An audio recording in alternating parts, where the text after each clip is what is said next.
In this video, I'll be showing you a brand I worked on that the client didn't really purchase my full brand identity design package.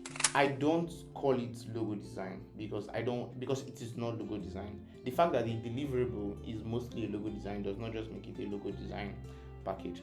If you work on like branding for the person, where you do strategy, you talk about the mood, you talk about the style that the brand is going to work in, you give the brand a certain type of typography, colors, and all those things. That way, you put the brand in such a place where, when they have a higher budget to come and work with you and extend on the branding, even though they're not working with you, they're working with other people to extend the brand identity of the brand. That way, it's going to be easier rather than just designing a logo with no strategy, with nothing backing it. Do you understand? Recross told us that we shouldn't leave money on the table, and that's why I created this package specifically for them. And so I'm going to be showing you what this package entails, so that in case you want to work on it, because I hear people say things like, I don't see clients that are going to pay me a lot of money for the other brands I used to work on. And so this is one of my favorite clients, and the name of the brand is Afro Spice. And so first of all, when the client reaches out to me, I send them my questionnaire. So there are either two things. One, either I send you a questionnaire, or sometimes the client might not really want to fill a questionnaire.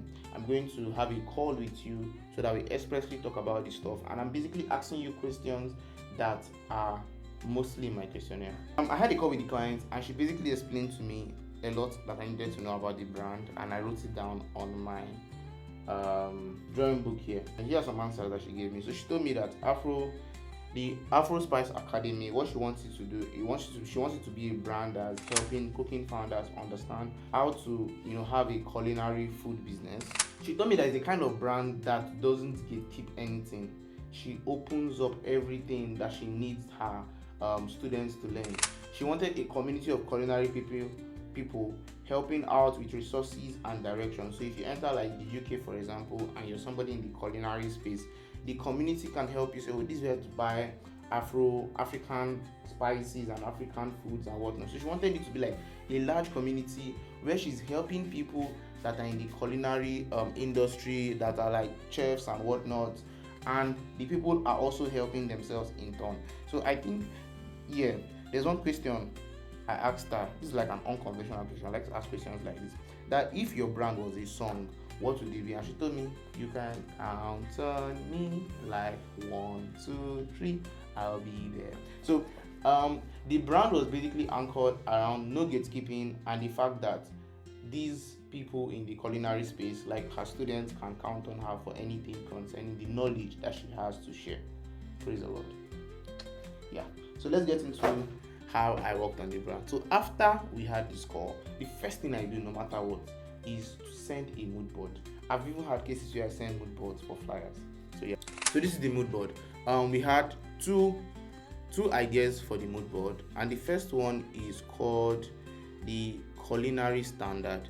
And so this one is, the overall mood is professional, structured, industry ready, confident, rationale. So the rationale was that this direction points the brand as a serious culinary business academy. The colors are inspired by food, but used in controlled and modern ways. So this is basically like your professional food academy, that kind of stuff, where like everything is like sans serif fonts and well geometrically aligned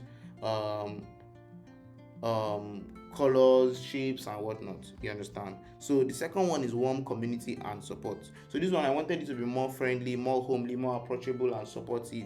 That kind of like buddy, my guy kind of stuff, because she was also trying to build a community aside from having a food academy. Do you understand? So I wanted to lean in on something that is more human, welcoming, not intimidating, because she told me that, remember the thing about no gatekeeping. She doesn't want to look like one kind high and mighty teacher that nobody can approach. Yeah. So that was the idea behind this one. And so after I sent her the both of them, first of all, she was really happy that I sent her a mood board, because that really, like I said, broke the barrier between what I'm saying and what we are seeing.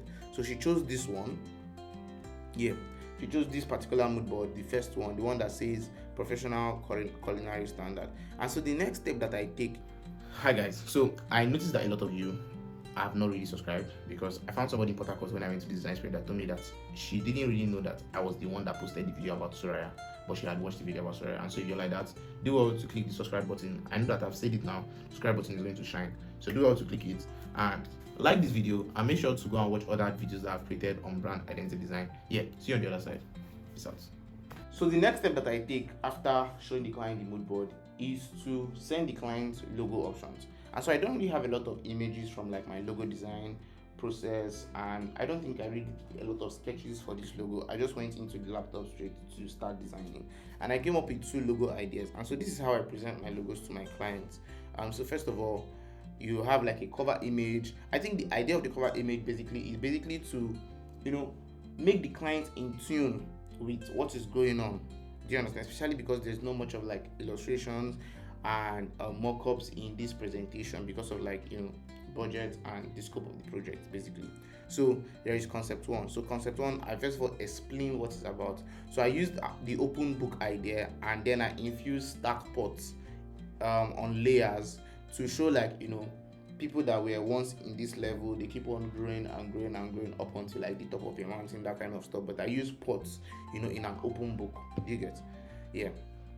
Then I'm going to put the logo in different color, because we already aligned on color scheme. Remember in the first mood board, you understand, the first mood board, we already aligned on color scheme. And I noticed a lot of the times that immediately after the mood board, when I start to use these colors and interact with them, sometimes I change a couple of things here and there. But when I've like come with something I can work with, I try to put the logos in a color background so that the client gets to see what the logo is going to look like, if it was in a white background, red background, orange background, or a black background, because these are the colors of the brand, you get. And so I also put it in mock-ups so that the clients can see like mock-ups that are relatable to the brand. Afro Spice Academy, you get. She can give merch like tote bags to her students or books to her students, and this is what it's going to look like. Then I go to concept 2.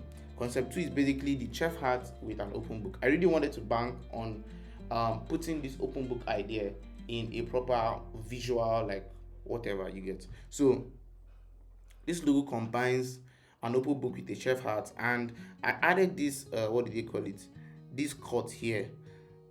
I think I just wanted something different and something that is not, so that something that is unique, a chef's hat that is unique to the brand, so it's not like the regular chef hat. And if you notice, I tried to make sure that the cuts from this chef hat and this book, they are aligning. Do you get?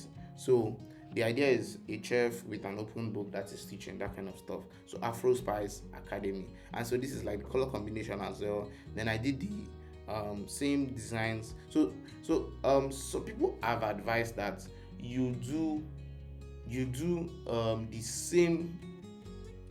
same mock-ups 2 times with the 2 different logo ideas. The idea is such that the client can look at the 2 different mock-ups, but the idea is such that the client can look at the same mock-ups but with different logos and then compare and contrast. On the other hand, some people also prefer to do different mock-ups so that the client can see this one in his own identity and this other one in his own identity. And so at the end of the day, the client chose this particular logo here because they really thought that it stood out more for them. They felt like they didn't really like this one, and in retrospect now, I don't really like this one. I feel like this one was too much, you get. And I also feel like a lot of things, especially these spots, might be lost when you use it, you get. So the clients went with this one. And so the other thing I sent to the client in this package is a brand guide sheet. The idea of a brand guide sheet as well is not a full brand guide, but it is a sheet where you can send to whoever it is wants to work on your brand. They are able to see the brand icon, the type mark, they're able to see color combination, how to use the color. Let's say she was to send it to a web designer. The person is going to see how to use color combination both for the full logo and for the icons, as well as the particular brand colors and their color codes. Then the person is going to see their typography. So for this brand, I had like a primary typeface and an alternative typeface. This shows, so the reason why I did this was because Mona Sans is not really a popular font. So I'm thinking maybe she wants to use it on Google Docs or Canva or something, and they might not really have Mona Sans. So they can use Inter instead because it almost looks like it, even though it's not really exactly like it.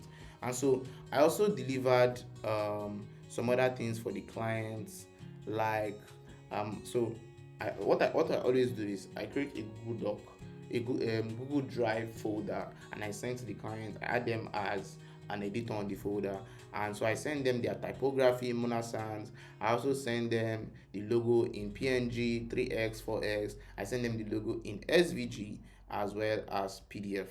You understand? Then I send them the mockups that I had already created for the brand. So yeah, let me know if you really learned a thing or two from this brand I had designed, if it really inspired you, or if you're even going to use this process for some clients that don't have a high budget but still want like a logo to come out of the brand and you're going to work with them. See you in the next video.